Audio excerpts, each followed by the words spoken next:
Make that big boss less special. It ain't no game, but they saying welcome to the second level.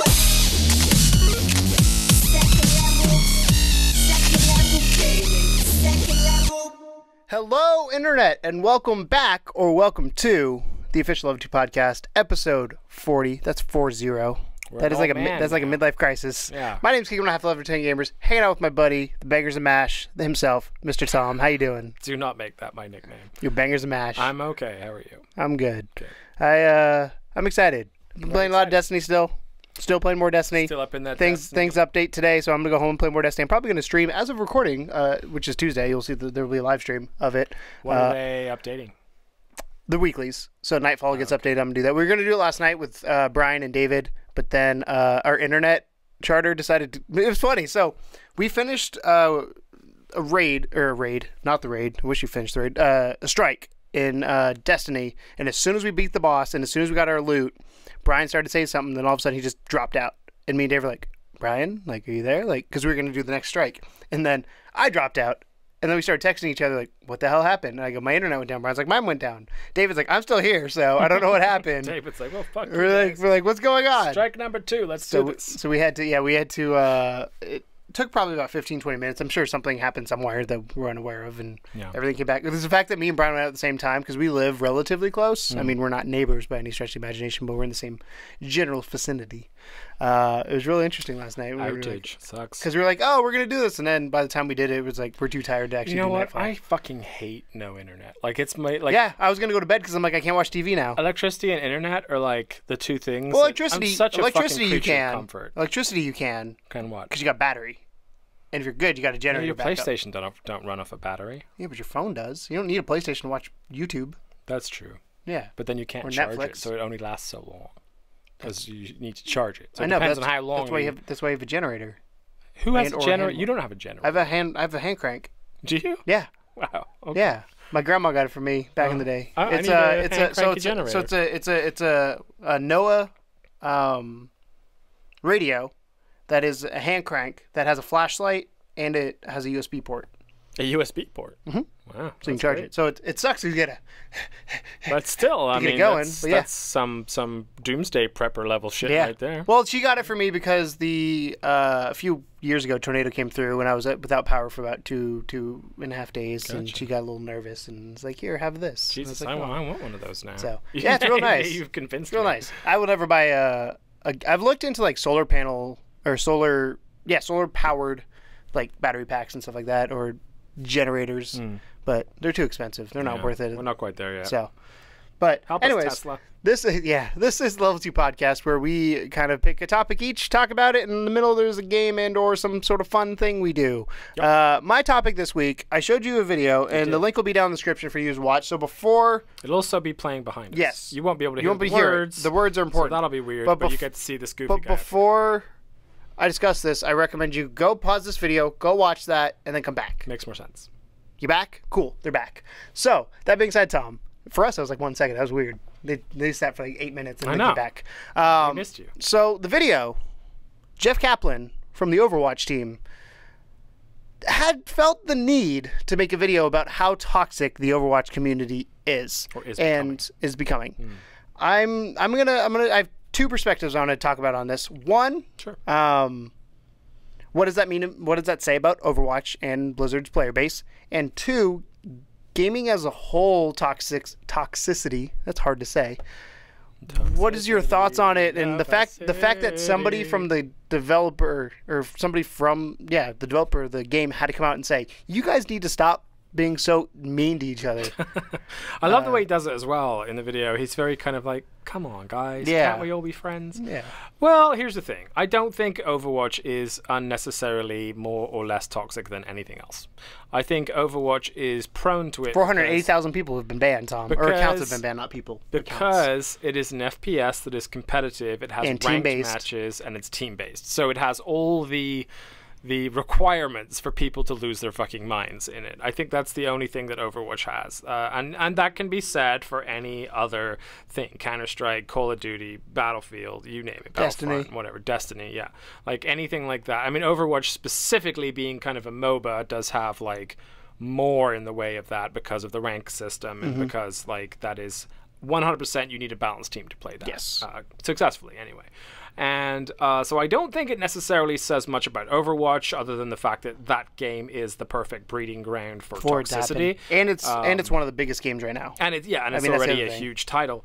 But you know, it's Toxicity in gaming has been around forever. Like this is nothing new. It's only become more prevalent with the invention of online. I mean, even when... Because before you do toxic to your friends. Well, that's the thing, yeah. I mean, literally, like, I grew up during the Genesis versus SNES wars, or Mega Drive versus SNES in my instance, and you would just talk shit on the other console and the other people that own the console and that kind of stuff. Like, that was console wars. It was just like, oh, SNES sucks because Genesis has this better processor or whatever. You know, like, that was how you argued. You know who's not in the console war anymore? Nintendo. No, they're just doing their own thing. They're probably happier for it. Yeah. Yeah, I don't think they had the backbone for it. I think they enjoyed just... They were back in the day, but now they're not. They were one of the original console wars after Spectrum versus Commodore 64.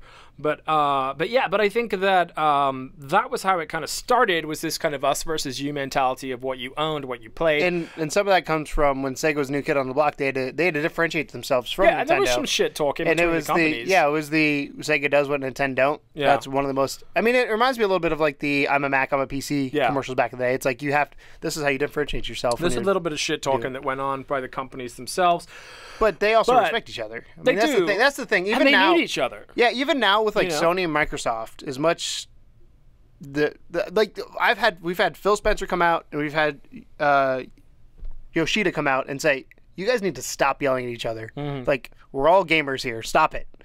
Well, here's the thing: gaming communities in general fucking suck. Like, it's rare to find a solid community that doesn't just shit on you or try and troll you.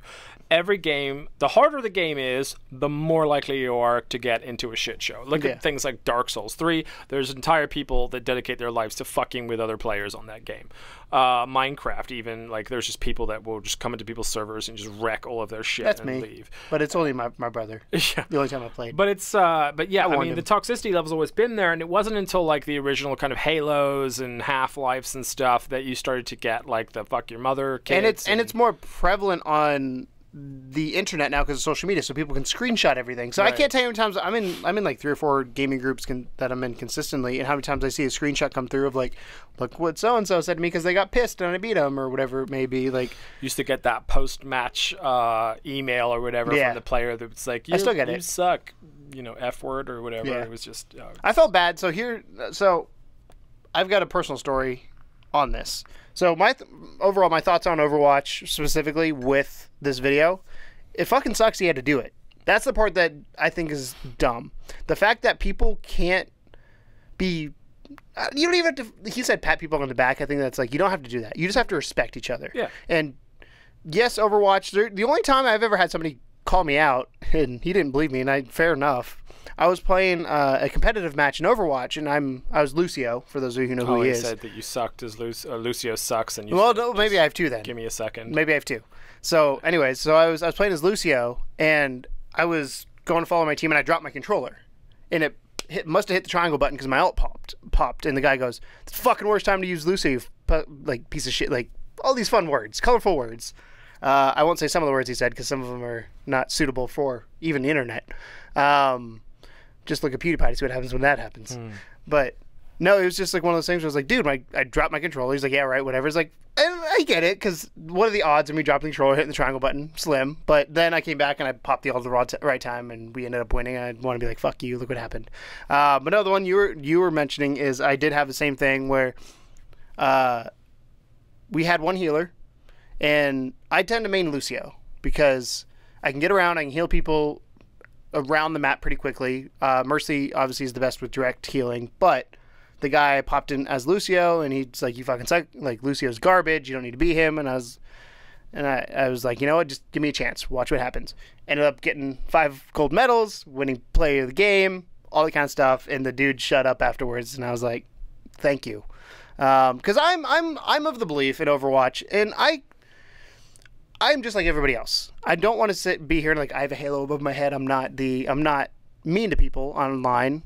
I don't think I I don't attack people. I'll say it that way. So in Overwatch, like you said before, having a balanced team is important.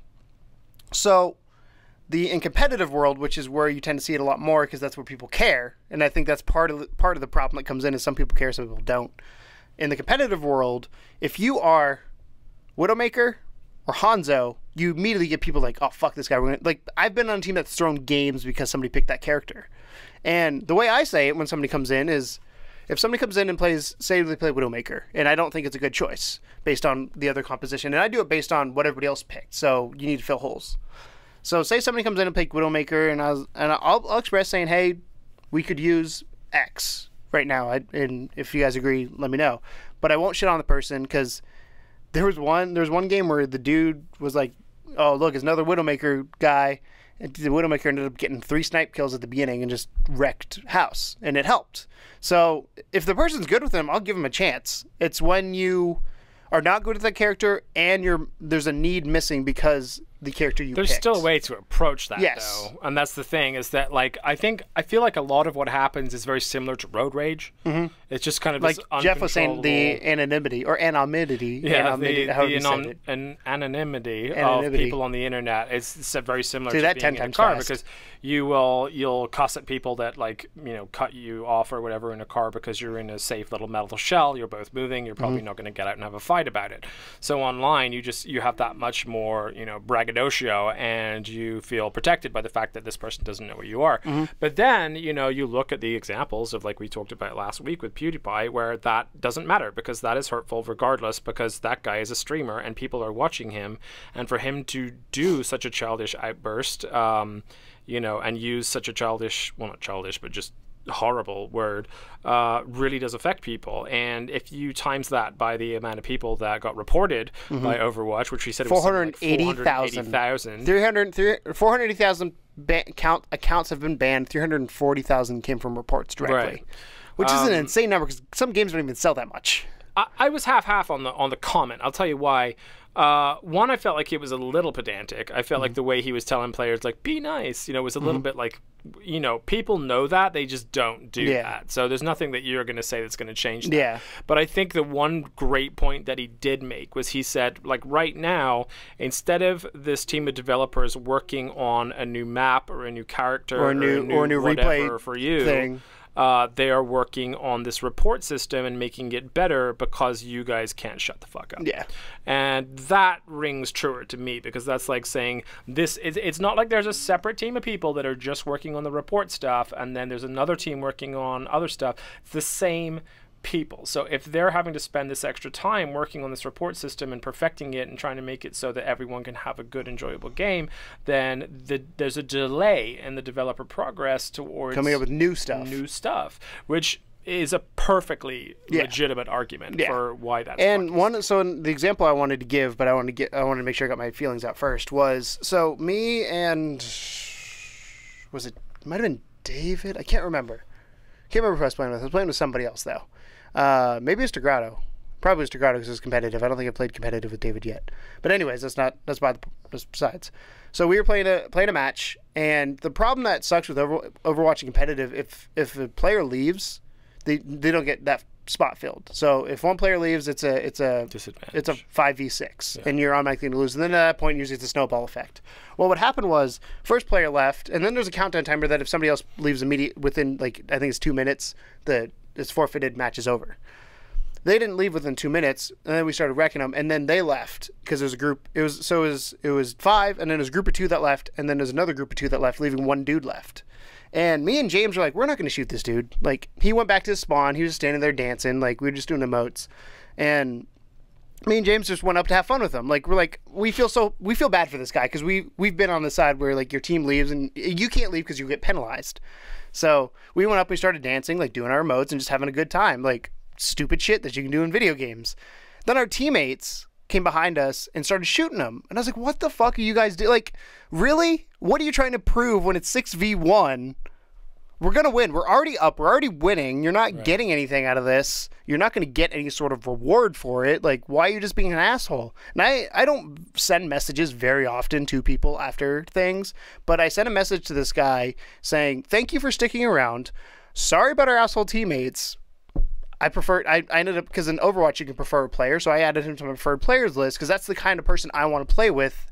One that won't abandon the game, and one that understands it's a fucking video game. Yeah. That's the part that just like, it's a fucking video game. But the thing is, I don't care how competitive you there get. are a lot of fucking video game players, and not all of them share your sentiments. I know. As far as that goes, which is why it will never go away. It's a toxic community.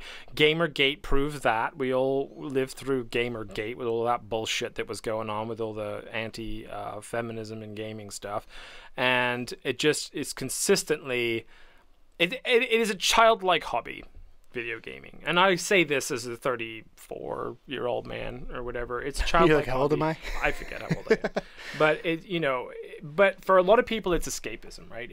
That's why we love it. It's a way to get away from the normal world and enjoy something that might not be accessible to you, or that you get to control in your own way, or to get immersed in that world. And when you're doing something that you love, especially like if you really love Overwatch, if You get passionate. That's your fucking jam. You love Overwatch. It's understandable that you would be passionate about the outcome, but there's a difference between being passionate and being kind of upset in a good loser way, as opposed to a sore loser way, and just straight up cussing somebody out over some stupid shit. Yeah, I mean, yeah, it's just, I don't know. I will never. Again, I can't stand here and say I've never called somebody out on something, because there was one time, and I feel like we were being trolled. They weren't on mic, and that's the other thing that bugs me is like, when you're not on mic and you're competitive, why are you in competitive? Go to social. Like, that's what social's for. Even though you're not social, it should be called anti-social, actually. Now that I think about it. But you have quick play, which is where you're not the competitive people. To me, when I'm playing quick play, when I'm playing just socially, not competitive, I'm expecting a different environment than when I play competitive. When I play competitive, I expect people to care a little bit more. I expect people to understand how the game works, some of the mechanics, and to work as a team. And that's where a lot of my frustration comes from, is people not doing that. And we had somebody the other day that they were, I know you don't know the characters, but Torbjorn is considered a defensive character. That's what he's known for. And they picked him on offense, and he just put his turret and spawn and just sat there. And I was like, you're not helping anybody by being here right now. Why did you come here just to fuck somebody else's day up? Like, really? I don't understand that mentality of going in and just being mean for the sake of being mean. I could see, like, did you cuss him out? No, I mean, he couldn't hear me even if I did, but I didn't. What I said is, I told our teammate, I go, if that Torbjorn's not doing anything, it doesn't help us, but we got to keep going with what we got. It sucks, but what are you going to do? And the only time I've really ever gotten mad at somebody in Overwatch, or Overwatch is the big one recently, and then I'm going to do it because that's where this came from, is we had a guy that the whole team was like, and I think I've told this story before, the whole team was like, he picked a character and like, that doesn't fit with their composition. Are you comfortable doing this? If not, like, I was even like, hey, I'll switch to somebody else. If you want to be this role, I will switch to somebody else so you can be the role you want to be. And he didn't switch. And I was just like, that's, again, why are you competitive when it's all, I think it's the all about you mentality. And I've had a few friends that have been like that they don't care about the team. When I play video games, do I like getting gold medals? Yes. Do I like having the most kills? You're yes. competitive as shit. I am, but I'm more competitive as a team than I am as an individual. Fair enough. I'd rather in Overwatch I play support. I'm not going to get most eliminations. I know that, but my role is keep the team alive, and if my team stays alive, we will win. It's how games work. So I will take a step back there in whatever's best for the team, and not everybody has a mentality. There's people that want to go in and play as a character and play Soldier 76 and, oh, I got Goldie Lim, shut up, man, you don't know what you're doing. Fuck you, it doesn't matter, we lost. True that. We lost. In the end, to me, a win is more important than individual accolades. Having fun is more important than a win. That's kind of the I've where never I'm at. really had that poison in me. Like, I've never really had that want to tell somebody to go fuck their mother or whatever. Like, I used to actually sort of do the anti-troll thing where, like, if someone was trolling me, I would just kind of troll them back by just ignoring them. I remember playing Elder Scrolls Online. I think I've told you this one before, but I'm a dark elf that was running around with heavy armor, and I'm a mage. And this guy was just so upset about this for some reason that he followed me around the map for like 40 minutes just saying, dude, why are you being a fucking mage in fucking heavy armor? You're a fucking stupid dick. And like, I was just like, you know what? It's whatever. I carried on playing the game. I was sort of tuning him out, and which was hard to do after 40 minutes. Well, you can mute him. I didn't want to. I was just like, it was just silently giggling to myself at how upset this guy was. And the fact that he was using his time and energy to do that. And I was just like, I'm just walking around collecting shit and doing whatever. I'm just like, that type of stuff is just super annoying. And like you said, it's if that's the game you get into, because Elder Scrolls, Overwatch, those are people's lives sometimes, because those are big games. Destiny is another one that recently I've noticed a lot of people get passionate about, and I'm passionate about it, but again, at the end of the day, it's a video game. A lot of gamers are passionate though, and that's the problem, is that almost that, you know, your franchise is like Overwatch or Destiny or whatever, but for someone else it might be something like Final Fantasy, right? And they're equally as passionate and equally as mad at people that do things a certain way, even if it's not online. They just get mad about the way that people handle the situation, and it's just because it's a fandom that is born of passion. It's born of people being obsessed since kids with these certain game types and styles, and it's just in their blood to care more about that franchise or that character or whatever than well, it's like when we got in the argument probably a month or two ago about teleportation. Yeah, how I think your stance on teleportation, the fact that you wouldn't play a game because of it, I think was. But I have played games in teleportation since. Yeah. But that's one of the things, like, the argument that comes from passion. You're like, I know I don't like this. And I was like, how do you know just because you played game X, you don't know if game Y is different with the way it uses it? So and for here, it's a safe place to do it because we're friends. We know each other. And it's funny because I got a couple like direct messages after that. Like, are you guys mad at each other? I was like, no, we're fine. No. We yell at each other, we forget it and move on. No. I don't think we've ever had like a true argument ever. Not that I can remember. Yeah, not that I remember. I mean, we yell at each other and we're passionate about it, but we also respect each other. And that's what it comes down to. And I think that's what this whole thing comes down to is... We debate well. Yes. Yeah. But we never argue, I wouldn't say. You can have a differing opinion than people, and you can give your spiel. I think it's, again, one of those things where you directly attack somebody when it's become more of an issue versus when it starts becoming about the thing, it starts becoming about the person. Yes. But it all comes down to having respect for everybody. I mean, he was, again, I kind of smirked when Jeff was like, pat everybody on the back. I'm like, you're not going to do that in a video game. Yeah. That's dumb. It's that kind of dreamer, wistful thinking, but, like a little bit patronizing. Yeah. The one thing that stood out to me, though, that I find very interesting, that I was like, that would make a whole lot more sense. Instead of dwelling on what somebody didn't do, I'm one of those people that, like, when something cool happens... Like, I voted for the other team in Overwatch before because somebody had an amazing kill. It sucks that they killed me, but it's like, you deserve it. That was a great play. Here you go.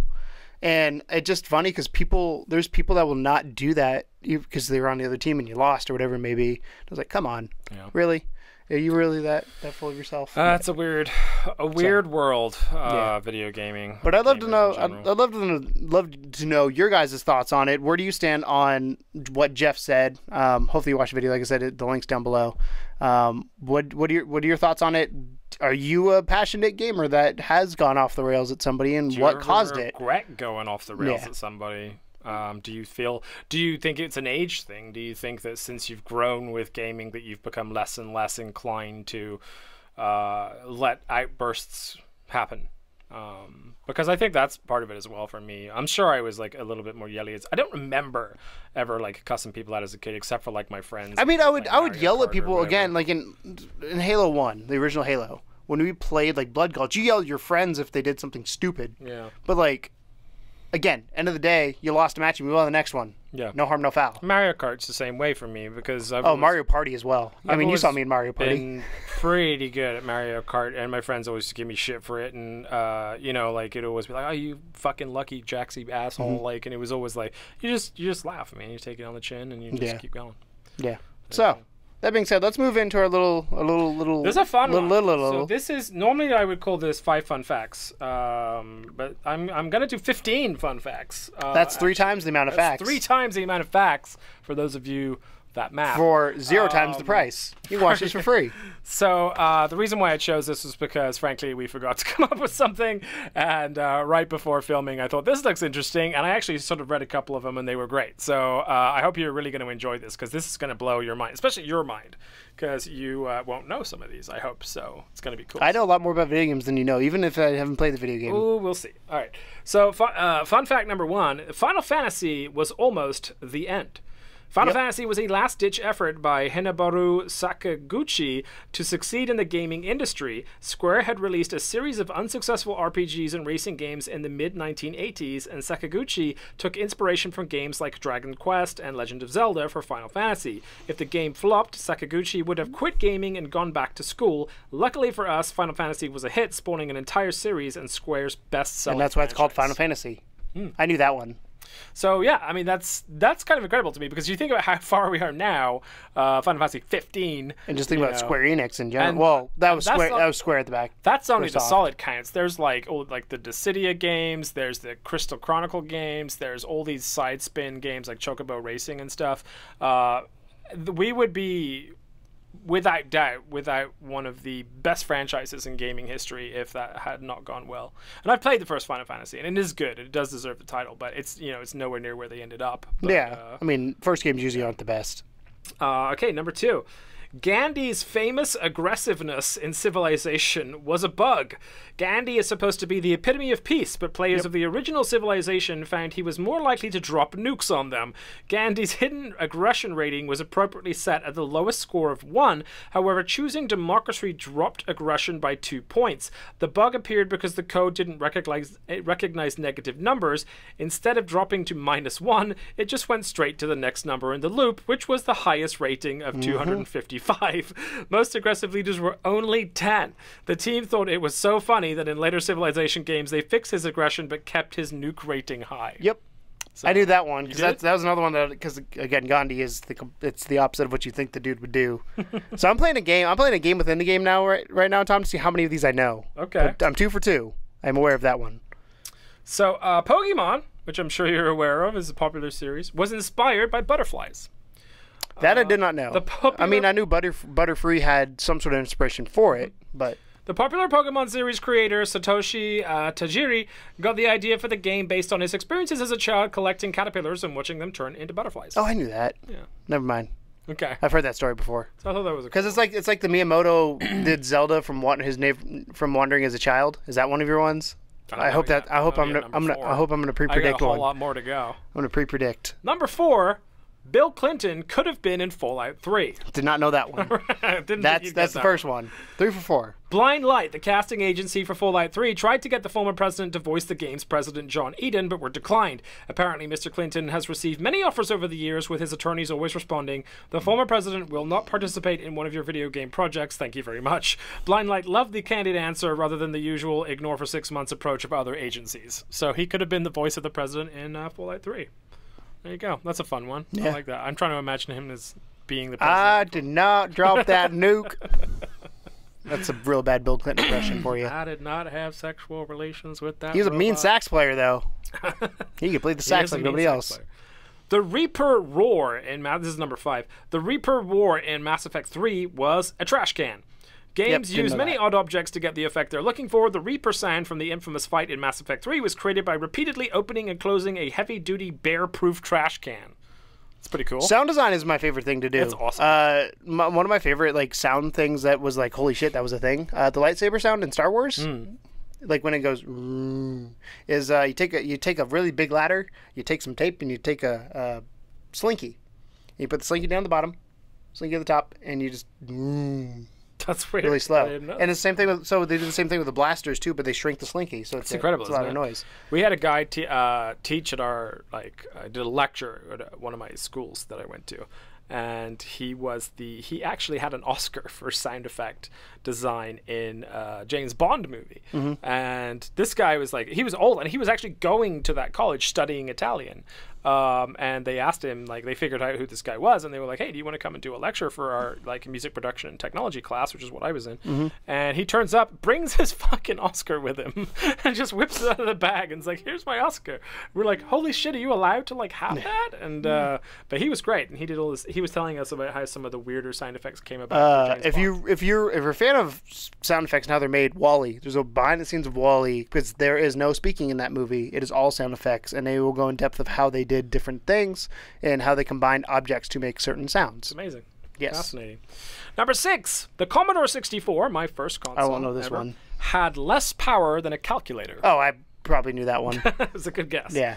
Consoles sure have come a long way. While the Commodore 64 was innovative for its day, it's practically rudimentary by today's standards. Everyone's favorite calculator from high school, the popular Texas Instruments TI-83, has more graphics processing power than the Commodore 64. You can even program some basic Commodore 64 games onto the calculator. I had a TI-89, I believe, is what it was. Was it 89? Oh, so you were fancy. I was fancy. I think that's what I had. Is that what I had? I don't know. I have to look up images. I don't know. I know what it looked like based on titanium graphing calculator. Yeah, that's what I had. I never had one of those stupid Texas things. I had the TI-89. I mean, they look cool, but they're expensive as fuck. They're stupid. Hey, I was real smart. I may not show it, but I took calculus my sophomore year of high school. I don't remember any of it. Me neither. Number 7, a bug in World of Warcraft provided real-world epidemic research. Yeah, I don't know In the early days of World of Warcraft, a bug occurred where players could take a pretty nasty debuff out of the instance. They quickly figured out that they could spread it and infect other players and NPCs, killing any low-level players. This caused an epidemic that followed real-world disease models. Some players would try to heal infected characters, while others would try to spread the disease and talk about toxicity, and use NPCs as contagious carriers. The incident was so widespread and devastating that Blizzard had to do a hard server reset to stop the carnage. It has since spawned research on human reactions. Wow, that's cool. That's interesting. That one I did not know. I'm like 4 for 7 now, or whatever we're on. I 7. That was yeah, great. 4 for 7.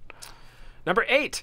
Alice and Wendy in Kingdom Hearts were voiced by the original 1950s movie actress. That I knew. Catherine Beaumont was 13 or 15 years old when she voiced Alice and Wendy in the original 1950s animated Disney films Alice in Wonderland and Peter Pan. She returned 50 years later to voice the same characters in 2002 for Kingdom Hearts at the age of 64, before finally retiring from the characters and voice acting in 2005.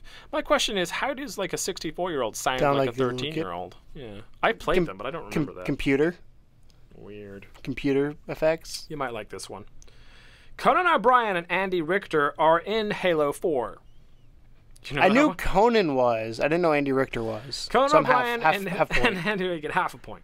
Conan O'Brien and Andy Richter had a little fun in the recording booth during Conan's show before Halo 4 came out, recording screams and dialogue for the game. Their dialogue was included in an Easter egg in the final game, 2 Marines talking about loading crates during the 6th mission. Because I think, the reason I know is that I think he played it, I don't know if he played it for Clueless Gamer when it was actually Clueless Gamer, if it was before, but he said something, or tweeted or something about him, because I remember seeing Conan was in it. I didn't know, again, Andy Richter, I had no idea.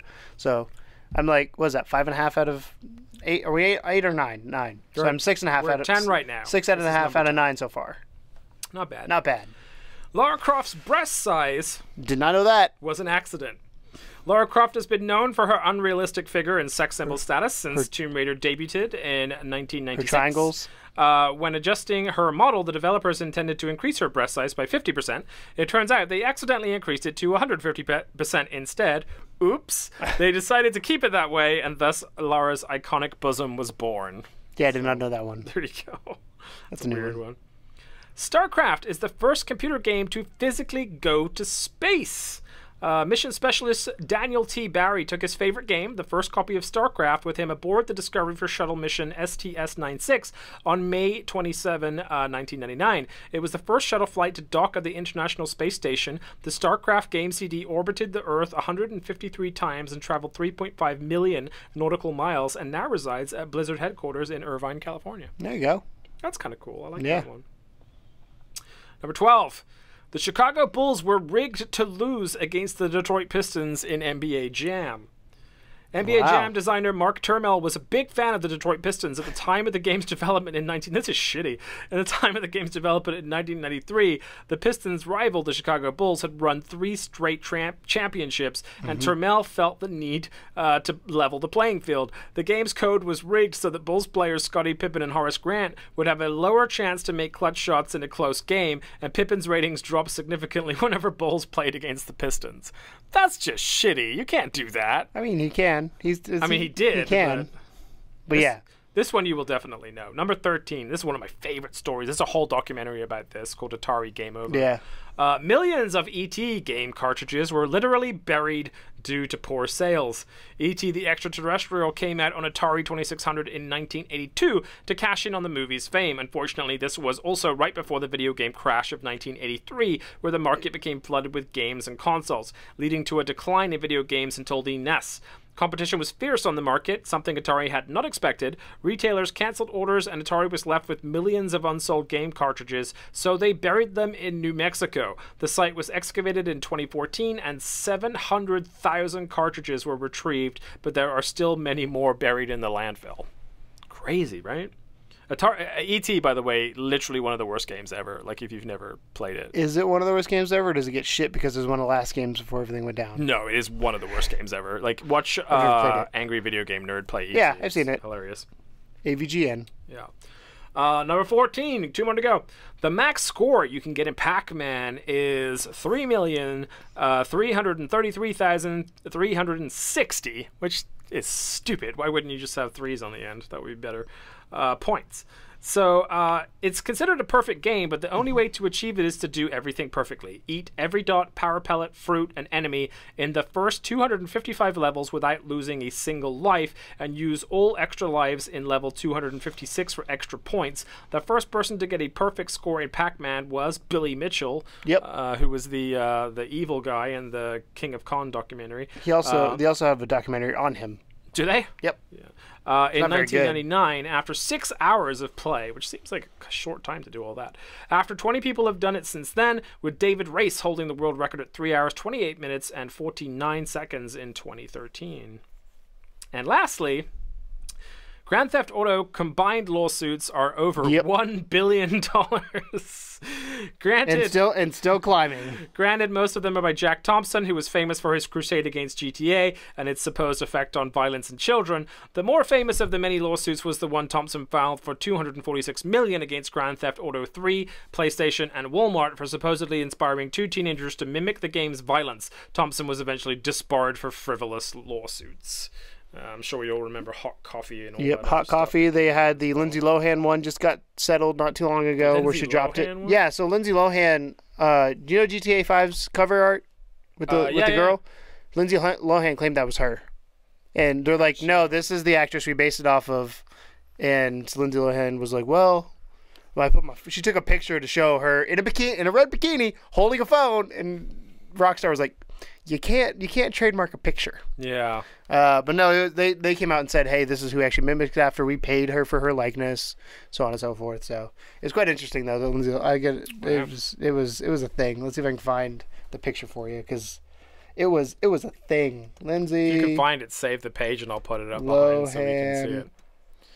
But yeah, 1 billion. I'm sure a lot of that is down to the whole beating up hookers and all that kind of stuff. He's got to look up Lindsay Lohan GTA 5. So that's the picture she took.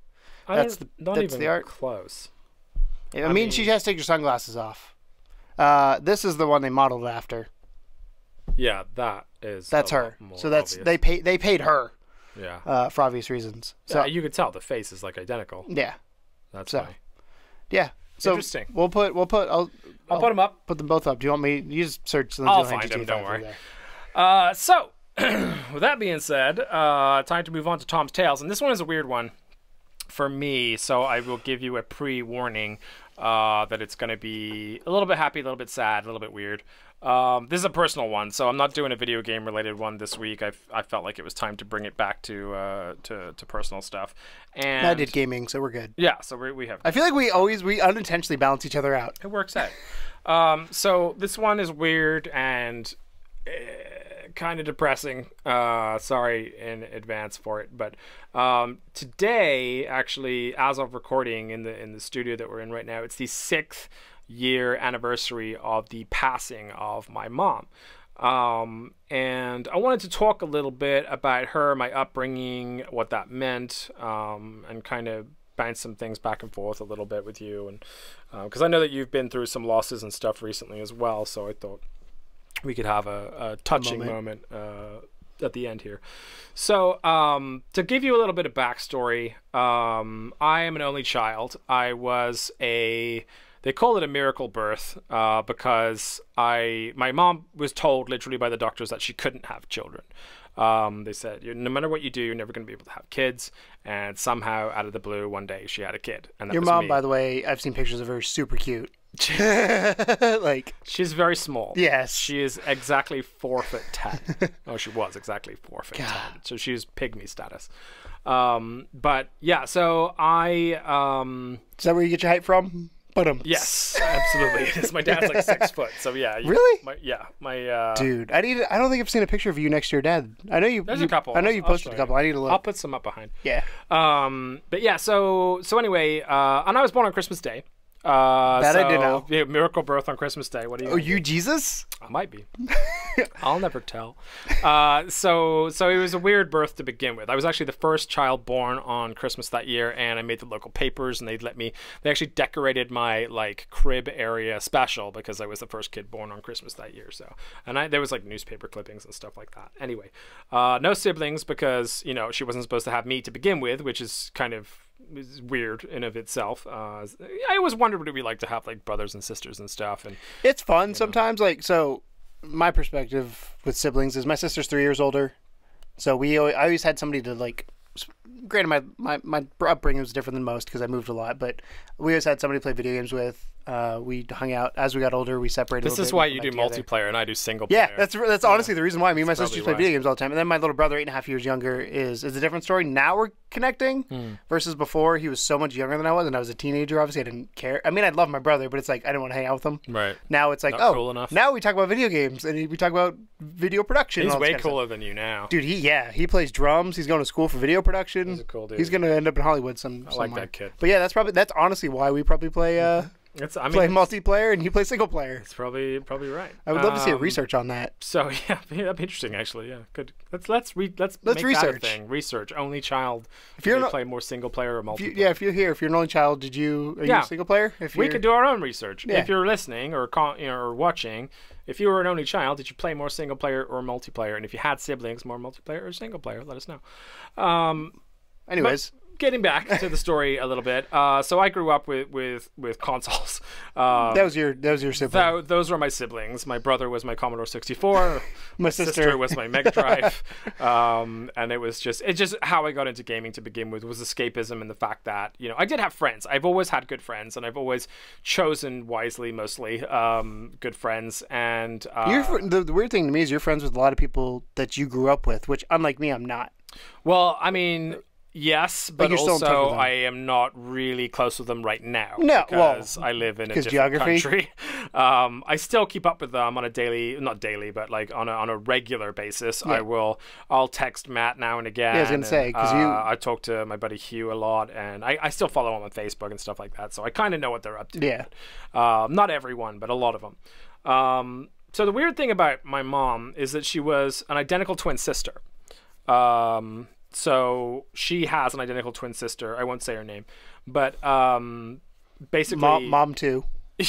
Well, that's the thing. I mean, identical twins is weird enough at the best of times. Mm-hmm. They were close enough in looks that they often got mistaken for each other. Mm-hmm. Obviously, we could tell them apart. But the only thing that really distinguished them in later years was their haircut. Was that my auntie would have like a shorter hair, and my mom would have this kind of mushroom haircut, like Toad. The fro. Yeah, it was like straight up fro. But like back in the younger years, like you couldn't tell the difference at all. Yeah, like, that's I've seen pictures of them together, and it was impossible. Yeah, some identical twins. Like there's a couple of twins. There's a set of twins I grew up with that their forehead structure was different, and that's the only way. But if you didn't hang out with them, you wouldn't know. Yeah. Yeah. So I mean that's weird because obviously, like I said at the beginning of this is a story about my mom passing away, when your mom passes away and your auntie looks identical to your mom, it's a really weird feeling. Is your aunt is same height? Yeah. Like, are they both short? Mm-hmm. Both short, almost the same size exactly, same body build. My auntie's, I think, skinnier now. And it was just weird, man. Yeah. It was just weird. And it was especially weird for my dad afterwards because, I mean, that would be, right? I mean, for me, like, I don't have to see my family. And it's not that I don't want to, but I just, like... You're literally a few thousand miles away from them. I'm literally, like, so far away that it's never on the back of my mind, whereas my dad, moved to the same place that my auntie lived to be with my mom, who wanted to go there to be with her sister. So my mom and dad moved to this place. I can say the name of that. It's Weymouth, is a seaside town in England. To follow my sounds fancy when you say it, called a seaside town. It is. It's an English seaside town. So they moved there to be with my mom wanted to be with, like, close to her sister, and then within a year she passed away, and then my dad was just kind of stuck there, and the only family he had out there was her identical twin sister, which is just super trippy, I would think. And then of course vice versa for my auntie as well, having to see him there and know that she's not there. I mean, there's heartbreak when you lose someone, but when you lose your identical twin, that's a whole. I mean, they always say twins. There's been studies done too. Some of them are not so nice how they separate them, but there's been studies about how twins are connected because they're genetically the same. Yeah, and how that it's a nature versus nurture type thing. Like, are you the way you are because of your genes, or are the way you are because how you grew up? And identical twins are the same, but it also, if they have vastly different environments, their upbringings and their people that they interacted with in life are really what separate them from each other. And they grew up in the same time with the same people, so very, very similar. Very, very strange. What I did love about my mom especially was that she had a very good sense of humor, and she, like, a lot of the quirks that you get from me, and a lot of my thoughts and feelings and opinions on things come directly from her.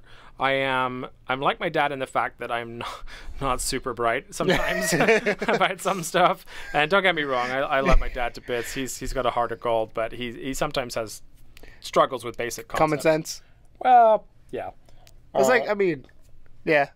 He came to St. Louis to visit, and he went to his first casino ever in St. Louis, and no joke, by the end of the 2 weeks he'd been to the casinos like 9 times. Like, every day he was just like, I want to go back and win money. I'm like, you're not winning money, you're losing putting more and more in. You win once and then you put it all back in again. That's not how this works. Hey, if he breaks even, it's fine. Yeah, but she used to love horror movies.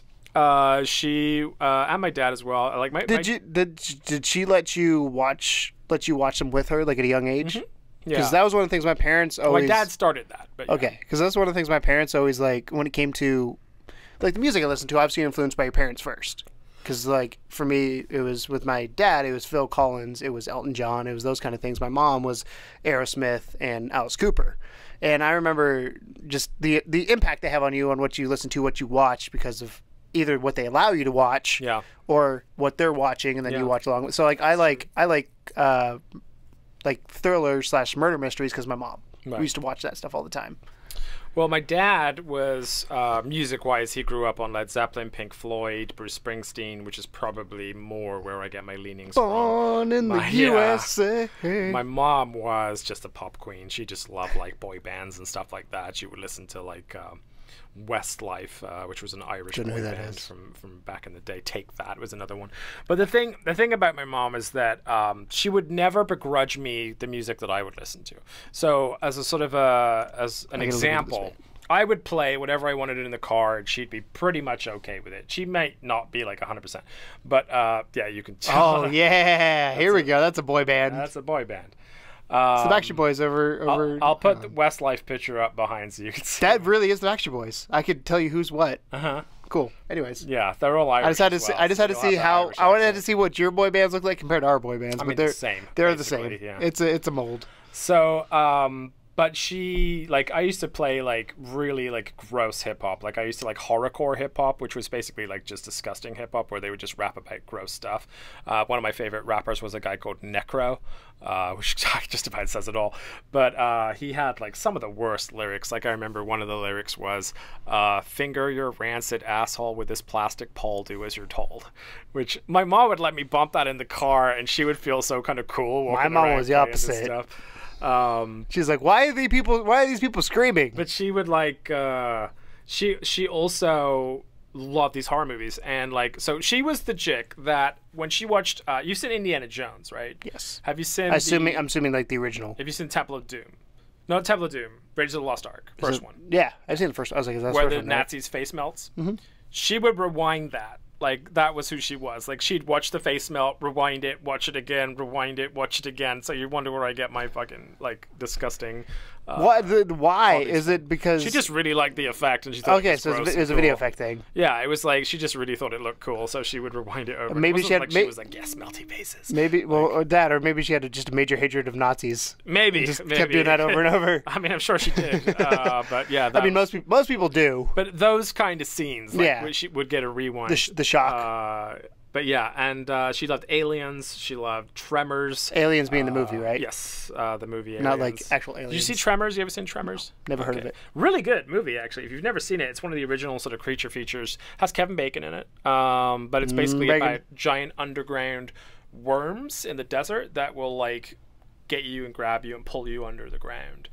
She used to love that movie. So every year on the anniversary of her death, I watch a movie that she would have liked. So are you gonna watch one tonight? Yeah, I don't know what yet, though. I haven't decided. Does Jess? I assume obviously Jess is aware of this because you guys are married. What is does? How does she handle all this? If you don't mind me getting too personal here. No, you can get as personal as you want. That's why I'm talking about it. I mean, as far handle it, how do you mean exactly? Like with because I didn't know. And to me, your headspace is normal as any other day.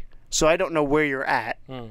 She knows. Yeah. And does she understand that she's like, okay, this is going to be harder. This day is weird for her? Yeah. Not weird, but like, does she understand, like, for you, maybe you might just be a little bit off because of this? Totally. And it's not marriage, something everybody. that I let affect me massively. Like, I have it in my calendar. Not that I would need that to remember it, but occasionally when it gets close to that time of year and I see it in my calendar and I wonder why I'm feeling kind of bummed out, I'd be like, oh, yeah. That's why.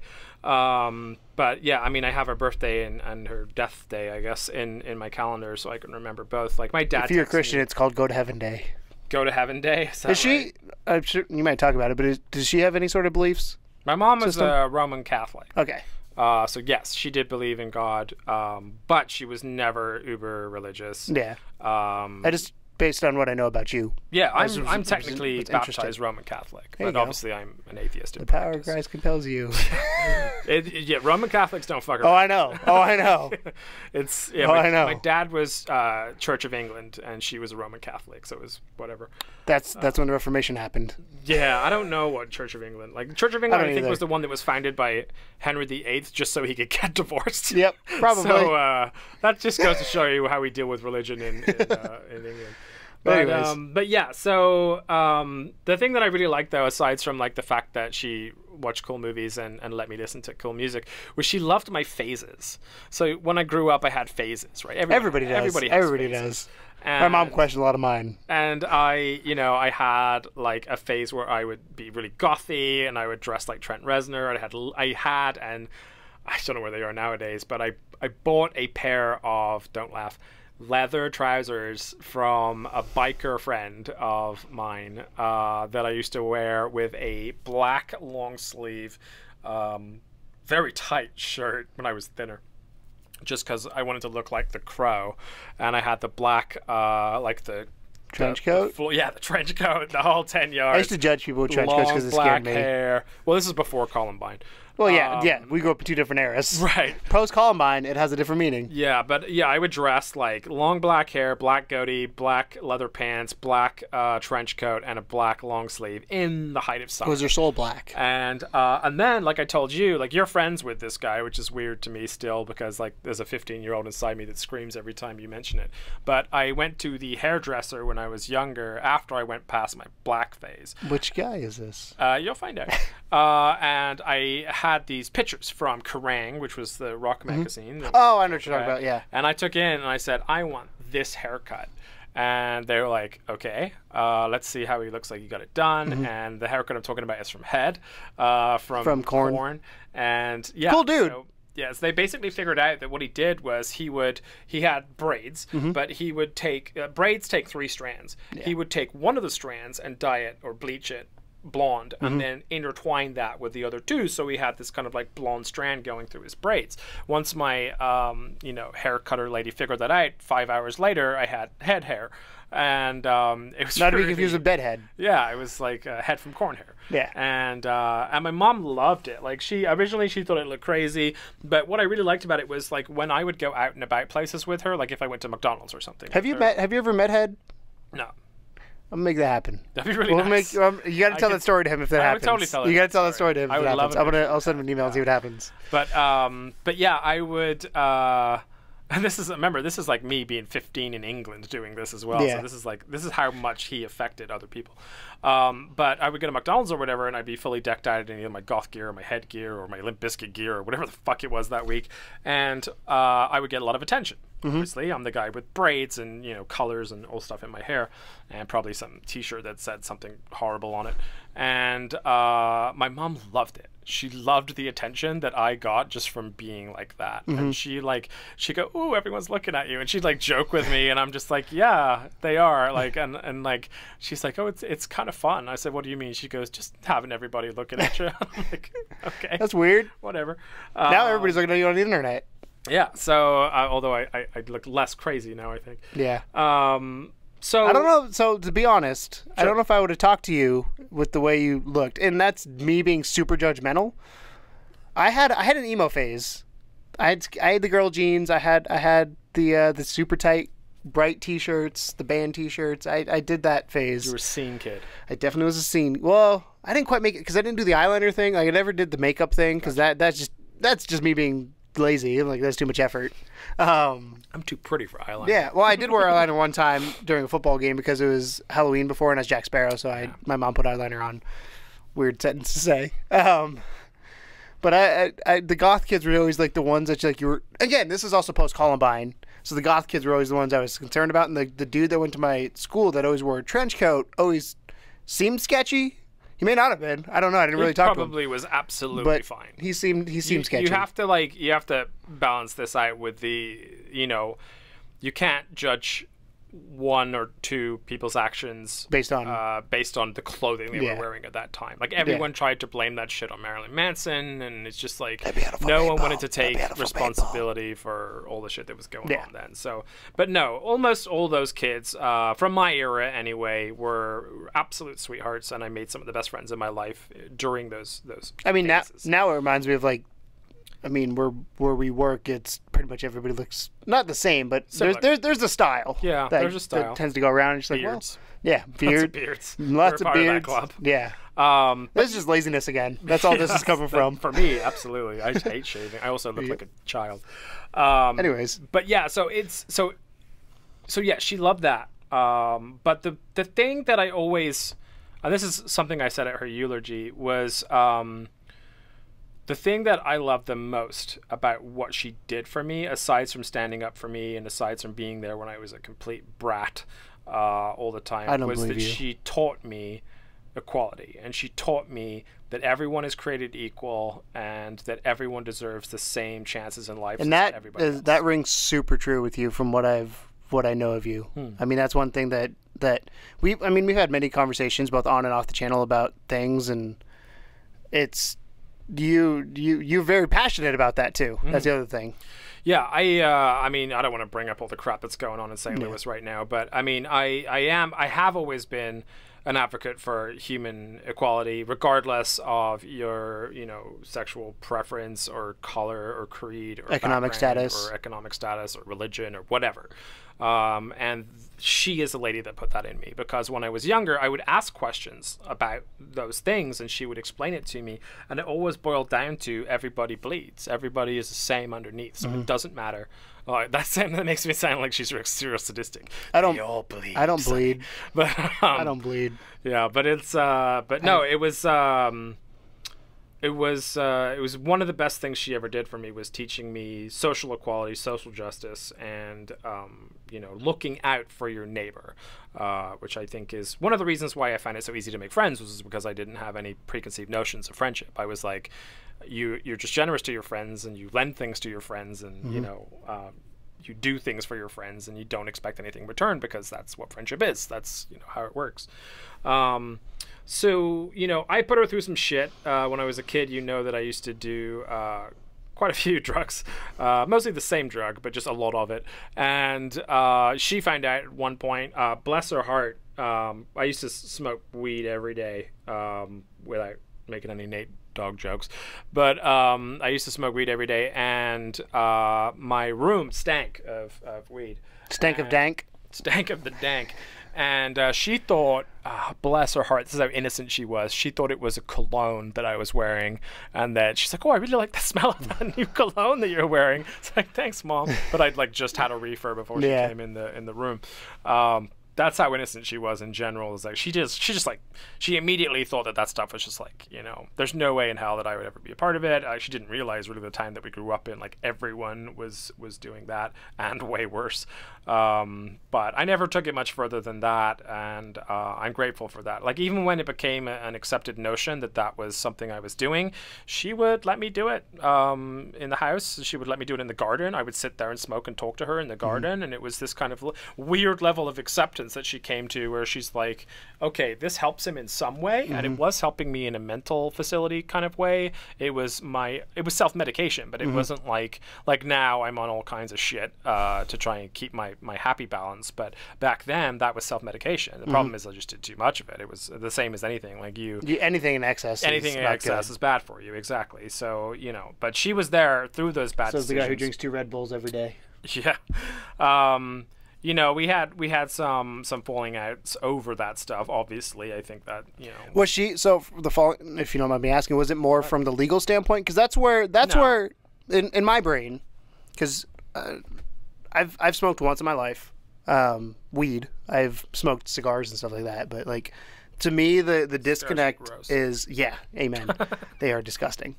Smoking in general is gross. I grew up in a family that was anti-smoking, period. My mom was like, "Why would you smoke?" I felt bad because I was vaping when you said that. Sorry. Well, my mom was like, "Why would you smoke it? It damages your lungs," all this kind of stuff. Because the research at that point had come out and said, "Hey, smoking's not good for you." And then, for me, though, for weed, I have no problem. A lot of my friends smoked. I have no problem with them. It's their choice. They can do what they want. To me, it's the legal standpoint of if I get caught with this if it did get legality, would you? I would do it. I'd have no problem with it. It's to me, it's a legal thing where it's, again, you're technically breaking a law, and I was always fine. Growing up to follow the rules. So. That's the most legitimate reason, I think, to be against it. But I also think that the law is bullshit, because it's already been proven why that law came down, and all the facts and whatever. But it's still a law. Bullshit. But it is still technically a law. So that's where I stand. So I can be down with that. So if I go to Colorado where it's legal, I would have no issue. Obviously you don't want to do the binge drinking thing where I'm in college, time to drink everything. We're going to Colorado. You do it and have a brownie or something like that. Yeah. So don't do brownies. You would be bad on brownies. I don't know. Food hits you harder. So it's kind of a slow burn. It's like whiskey. No pun intended. You could drink you could drink whiskey for 5 minutes straight and not feel a damn thing, and then 5 minutes later, hits you. Bang! That's kind of what the edibles do. So that being said, moving on from my drug addiction, I don't know how I got there from Mom, but I do remember a time when things were particularly bad. I wrote a song about this. The song's called Home. You may have heard it in the background of some of our other stuff before, but there was a situation where I had to go and train for a job in a place that was far away from home. It was in a place called Milton Keynes, which is just outside London. That's where Green Day filmed Bullet in the Bible. Fun fact about Milton Keynes. Fair enough. But I was going to open a store there, or I was opening a store in Hereford, which is where I grew up. But to get trained to do that, you had to go to Milton Keynes and help them open their store to understand the process. That's like the headquarter city. Kind of, yeah. Essentially. So I went out there, and then I found out, like, I just had like some really bad shit happen in my life. I had one of my friends went to jail for some really messed up stuff, and we just like had this. I just had a weird like year, and when I found out I had to go out to Milton Keynes, I was already like I didn't want to fucking do it because who does? And then I found out I was like going to be bunking with these complete strangers, and I was like, dude, that doesn't make me comfortable at all. Like I was not as outgoing a person as I am now. Like I will bunk with you when we go to, but I know you. I didn't know this guy at all from Adam. Well, that's like last year at Indie PopCon. A lot of the people that went were like, "Hey, we're gonna get rooms together." And me being me is I don't know you. Yeah. I don't want to do that because I don't know. My safety is my primary concern in this instance. So. Yeah, so I was not down with that, and I went all the way to the hotel, and then when I found out that we would be like staying in rooms together, I flipped out. I don't know what it was about that moment in time, but I flipped out. I smoked a bunch. I was still smoking at that time, and this is when I was telling you about the incidents where I had suicidal thoughts. Was I was by this giant motorway, which is like a highway or whatever. Yeah. And I know what a motorway I was is. just hanging around on the side of this motorway, like I should just walk in front of one of these cars right now, and just like, and it wasn't like, looking back on it, like I didn't want to bunk with a guy, so I'm going to kill myself. It's the stupidest reasons. Stupid, but it wasn't that. It was like that was a cherry on the cake. It was a build up to everything else that was point. going on, Yeah. and I was high as a kite. So I called my mom and I said, hey, like really bad stuff is going to happen if you don't get me home right now. Like I can't explain it more than that. I just need you to get me home. And she booked me a taxi. From Milton Keynes to where I grew up was like a 4-hour taxi ride. Whew. So wasn't that cheap. Worst part was the guy took me to the wrong place because she said Hereford and he heard Hartford. So he took me to the wrong fucking place before he eventually took me home. And when I got home, I just broke down, and that was a pretty rough time in my life. But literally that phone call was the difference between me being here making the show with you and not making the show with you. I have one of those moments too. Yeah, it's it's one of those things that you never really forget. Yeah. I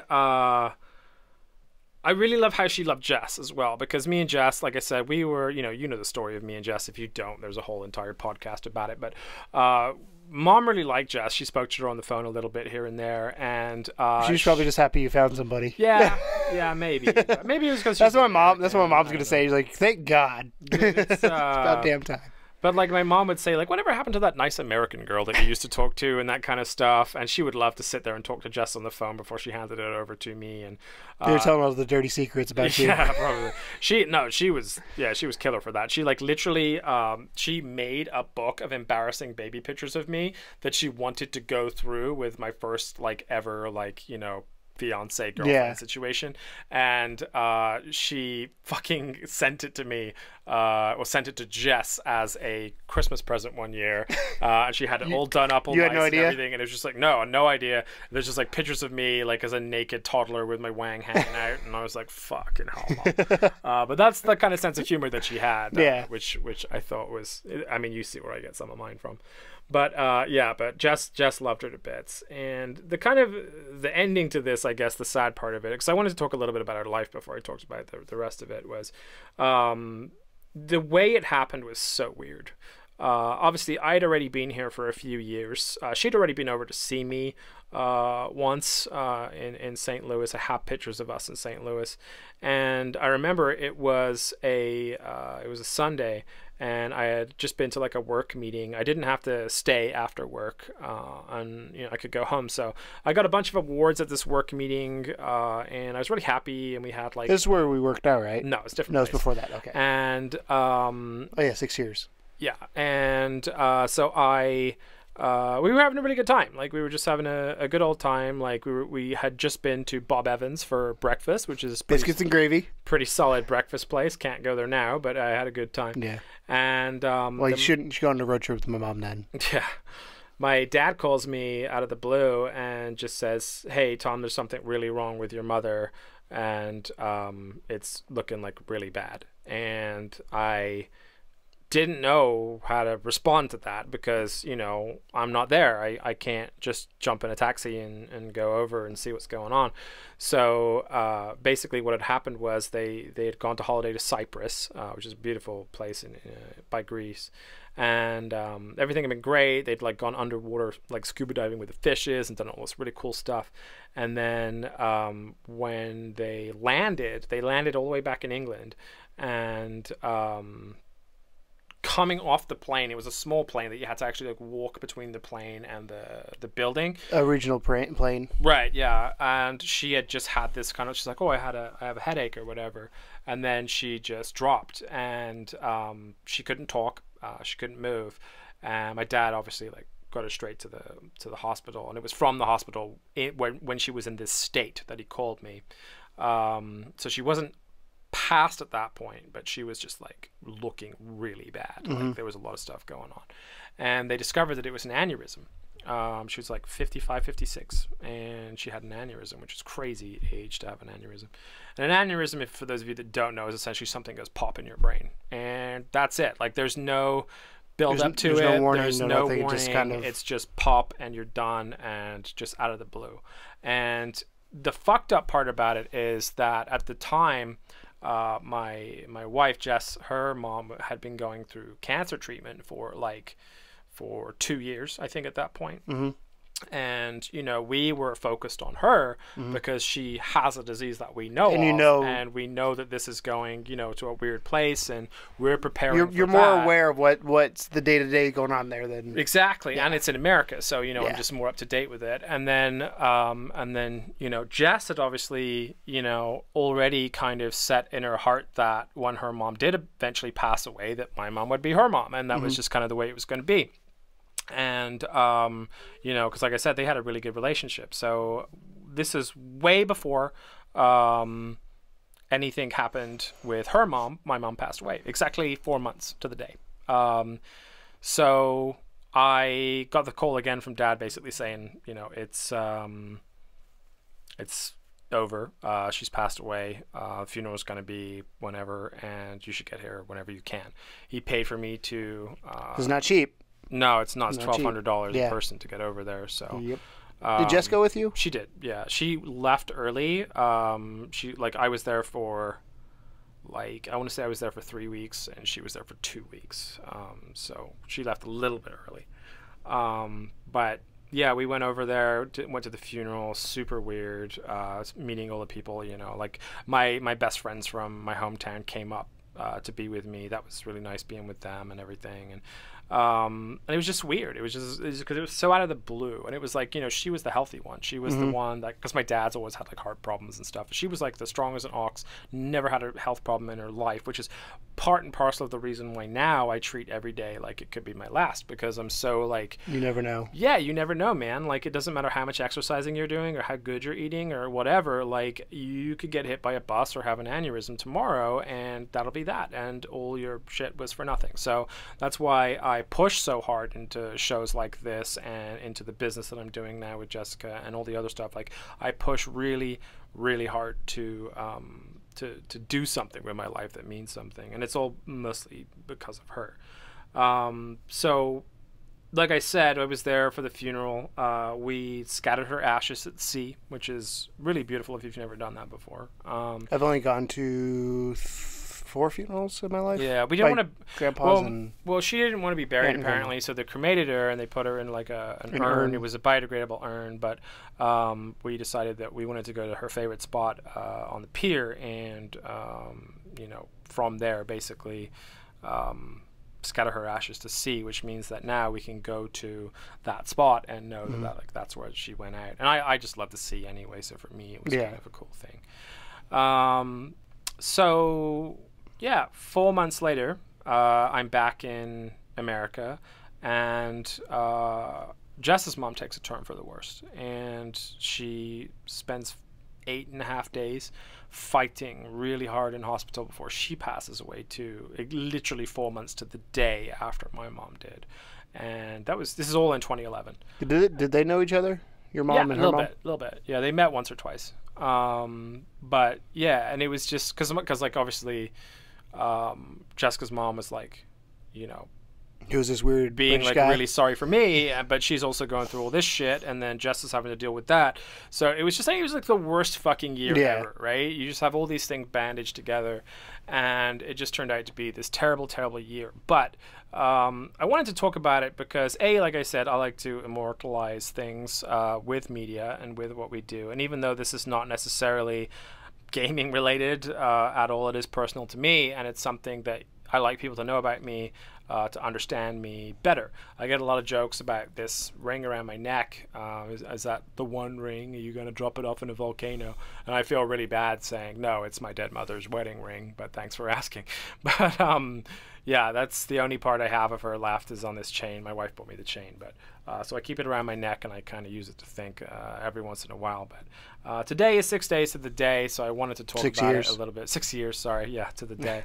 And yeah, thank you for indulging me with that. It's not something I was sure I wanted to do, but I feel a little better for doing it. Well,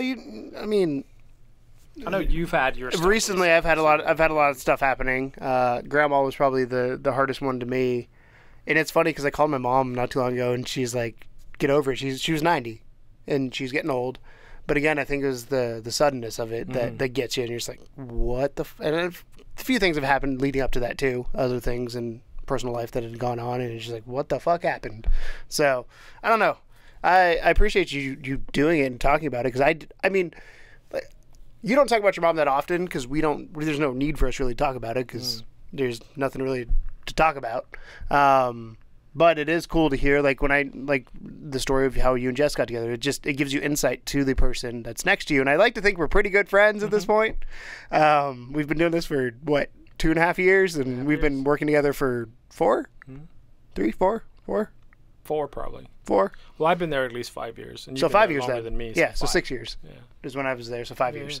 Yeah, so quite interesting. Maybe I'll indulge you in something at some day. I know you still want my music story, but I don't know. I do. I really want that. The actual reason I can't do that is because I have NDAs. Legalities. I have still NDAs that are present. So fucking NDA. Yep.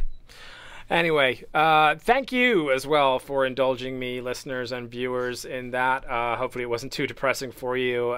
But again, it gives you an insight into why I am the way that I am. And, I think that's worth sharing to an extent. I am the way I am. If it wasn't, why would I say I am? That's paper at the news every day. You bring Eminem into this somehow. But that's it. That's our show. That is number 4T, our midlife crisis level 2 official podcast. You had information about Overwatch guy Jeff Kaplan telling Overwatch people to stop being mean to each other.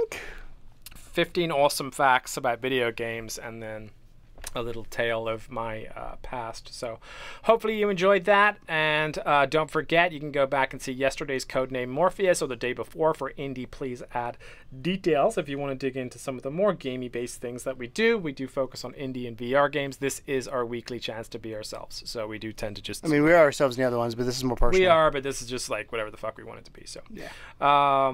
Anything you want to add in at the end here, or no? Like, comment, subscribe. Yeah. You know what time it is. We're both Rhett and Link fans. So I do want to, on that note, I do want to say something about, Brian from work. Yeah. Brozier. I showed him Rhett and Link because he was watching Jimmy Fallon and saw him on there. And I was like, they have a whole YouTube channel. He was like, no. I was like, I stared into him. And I saw him the other day down in the break room, and he was watching. He was like, dude. I was like, did you see the episodes? Like, no, I've got to go through like the first 100. Yeah. We love Rhett and Link. They did a snake episode the other day. I was like, I'm not watching that. I saw the one where he ate like a loaded tarantula. Mm-hmm. Oh God, that's so the Minesweeper. I could never do that shit. It was funny. Yeah, I like that one. I couldn't do it either. Anyways, this has been the Level 2 official podcast, episode 40. Thank you so much for joining us, and as always, welcome to the second level. Bye. It ain't no game, but they saying welcome to the second level.